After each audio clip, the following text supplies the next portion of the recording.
കെനിയയിൽ അപകടത്തിൽപ്പെട്ട വിനോദയാത്രാ സംഘത്തിൽ പരിക്കേറ്റവർ അപകടനില തരണം ചെയ്തു. മരിച്ചവരുടെ മൃതദേഹം നാളെയും മറ്റന്നാളുമായി നാട്ടിലെത്തിക്കാനുള്ള ശ്രമങ്ങളാണ് നടക്കുന്നത്. 3 സ്ത്രീകളും 2 കുട്ടികളും ഉൾപ്പെടെ 5 പേർ മരിച്ച അപകടത്തിൽ 27 പേർക്കായിരുന്നു പരിക്കേറ്റത്. സാരമായി പരിക്കേറ്റവർ ഉൾപ്പെടെ എല്ലാവരും അപകടനില തരണം ചെയ്തിട്ടുണ്ട്. പോസ്റ്റ്മോർട്ടം നടപടികൾ ഇന്നലെ രാത്രിയോടെ പൂർത്തിയായി. എംബാം ചെയ്ത മൃതദേഹങ്ങൾ ഇന്ന് തലസ്ഥാന നഗരമായ നെയ്റോബിയിലെ ആശുപത്രിയിലേക്ക് മാറ്റി.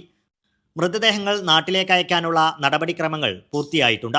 ഒപ്പമുള്ള ബന്ധുക്കൾക്ക് യാത്ര ചെയ്യാൻ സാധ്യമാവുന്ന സാഹചര്യത്തിൽ മാത്രമേ മൃതദേഹവും നാട്ടിലെത്തിക്കുമെന്ന് ട്രാവൽ ഏജൻസി പ്രതിനിധികൾ അറിയിച്ചു.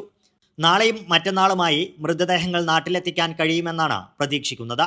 ഖത്തറിൽ നിന്നുള്ള 28 അംഗ വിനോദയാത്രാ സംഘം തിങ്കളാഴ്ചയാണ് മധ്യ കെനിയയിലെ ഞാൻഡറുവ കൗണ്ടിയിൽ അപകടത്തിൽപ്പെട്ടത്.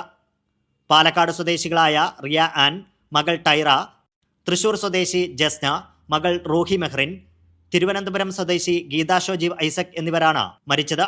മരിച്ച ജസ്നയുടെ വീട് മണലൂർ MLA മുരളി പെരുന്നെല്ലി സന്ദർശിച്ചു. മൃതദേഹം നാട്ടിലെത്തിക്കാനുള്ള നടപടികൾ ഊർജിതമാക്കുമെന്ന് MLA പറഞ്ഞു. മരണപ്പെട്ടവരുടെ മൃതദേഹങ്ങൾ കൊണ്ടുവരാൻ ആവശ്യമായ രൂപത്തിലുള്ള എല്ലാവിധ നടപടികളും അതിൻ്റെ ഔദ്യോഗിക നിലവാരത്തിൽ എടുത്തുകൊണ്ടിരിക്കുകയാണ്.